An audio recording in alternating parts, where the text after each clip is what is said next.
Good afternoon, ladies and gentlemen. Welcome to my presentation. The purpose of my presentation today is to discuss anti-discrimination and OH&S legislation and the importance of employee safety and satisfaction in the workplace. I'll be happy to answer any questions you have at the end of my presentation. Firstly, I'd like to talk about the importance of employee satisfaction and safety in the workplace. Studies show that safe and satisfied employees work more productively, have more motivation and contribute more to their role in the organisation. Data reveals that employees with high levels of satisfaction and psychological well-being will perform better at their role and will be less likely to leave their job. Satisfied employees are better performers. Employee well-being plays a crucial role in establishing a competitive advantage over industry rivals. A person's well-being includes the presence of positive emotions like joy and interest, and an absence of negative emotions such as apathy and sadness. Positive emotions enhance employee perceptions of finding meaning in their work. It's essential that employees receive ongoing motivation from management to perform their work to the best of their abilities. Regular contact with employees is necessary to show that you care about their contributions to the workplace. I'd like to illustrate this point by listing the most important motivation techniques.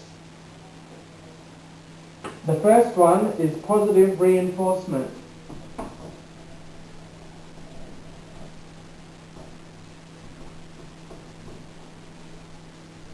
The second one is treating employees fairly with respect and honesty.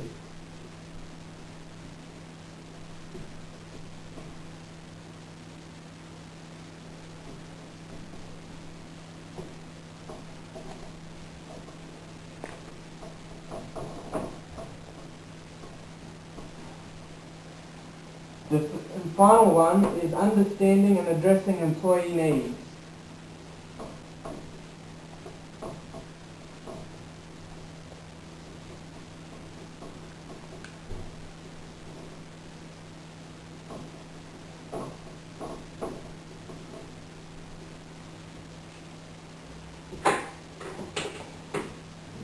An organisation that recognises employees are valuable and deserve to receive a certain amount of praise and recognition will benefit from increased productivity and employee satisfaction and retention, which in turn will positively affect customer satisfaction.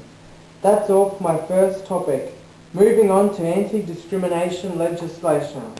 Anti-discrimination policies play a major role in employee satisfaction. Having a workplace free of discrimination builds morale and confidence amongst team members. Employees can lodge complaints about discrimination, harassment and bullying with either the Commonwealth or state and territory commissions. From July 1st, 2009, most Australian workplaces are governed by a new system created by the Fair Work Act 2009. The Fair Work Ombudsman helps employees, employers, contractors and organisations to understand and comply with the new system. They provide advice and information, investigate workplace complaints and enforce Commonwealth workplace laws. Complaints about workplace discrimination and harassment can also be made to the Australian Human Rights Commission or human rights and anti-discrimination bodies in each state and territory. I'm now going to list and describe these laws and bodies. Commonwealth anti-discrimination laws. As a key part of Australia's human rights framework, the Commonwealth Government is seeking to consolidate Commonwealth and anti-discrimination laws into a single act.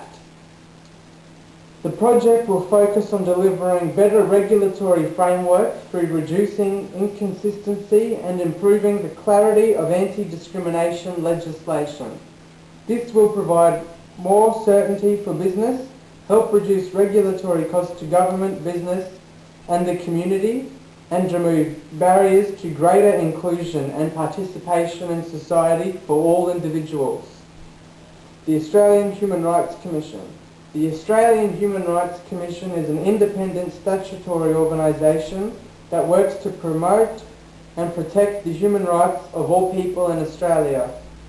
AHRC was established by the Australian Government in 1986. They are responsible for administering the following federal laws: Age Discrimination Act 2004, Disability Discrimination Act 1992, Australian Human Rights Commission Act 1986, Sex Discrimination Act 1984, Racial Discrimination Act 1975. They also have specific responsibilities under the Native Title Act 1993, performed by the Aboriginal and Torres Strait Islander Social Justice Commissioner, and the Fair Work Act 2009, performed by the Sex Discrimination Commissioner. I will now be handing out a pamphlet titled AHRC, What We Can Do For You. For more information, I encourage you to visit the Australian Human Rights Commission website.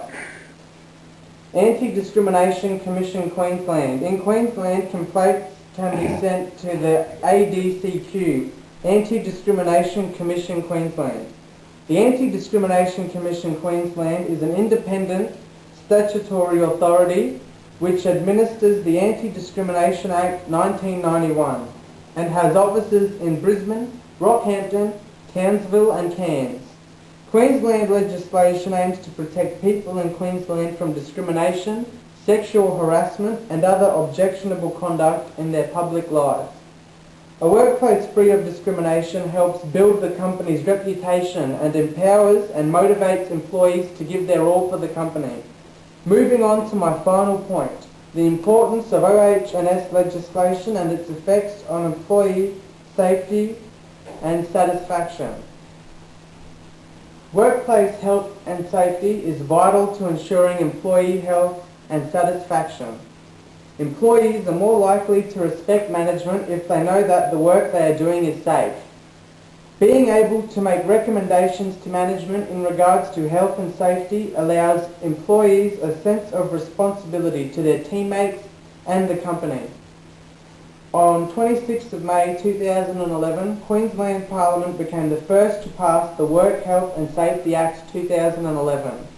The WHS Act 2011 reflects the national model WHS Act with minor but necessary changes which enable it to operate within the Queensland jurisdiction. These acts will be enacted on the 1st of January 2012. Work Health and Safety Act 2011 and Safety and Recreational Water Activities Act 2011. More on this can be found at the Workplace Health and Safety Queensland website.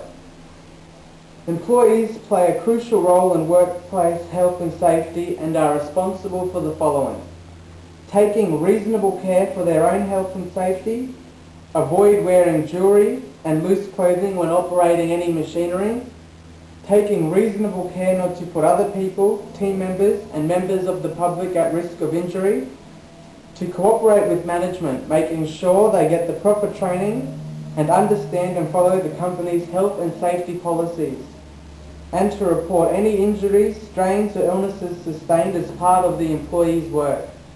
Employee health and safety is vital to the company's day-to-day operations. Management must consider all aspects of employee health and safety before enacting new workplace policies. Working together with employees when considering company OH&S policy is the best way to ensure employee safety. I'd like to conclude my presentation by summing up and making recommendations. The purpose of this presentation was to discuss anti-discrimination and OH&S legislation and the benefits of employee satisfaction in the workplace. The main points I talked about were, firstly, the importance of employee satisfaction in the workplace. Secondly, anti-discrimination legislation and its effect on employee morale. And finally, OH&S legislation and the importance of employee safety to the corporation. I'm now going to make some recommendations. After meeting with the employees from various departments, I urge an immediate change to the following: a review of the company's safe lifting techniques, a streamlined method of communicating OH&S problems and hazards to senior management, and weekly safety meetings with employees nominated from each department to report on the safety of each team member within their department. I would now like to answer any questions you may have. Thank you for attending, ladies and gentlemen. You can collect your feedback forms on the way out. Good afternoon.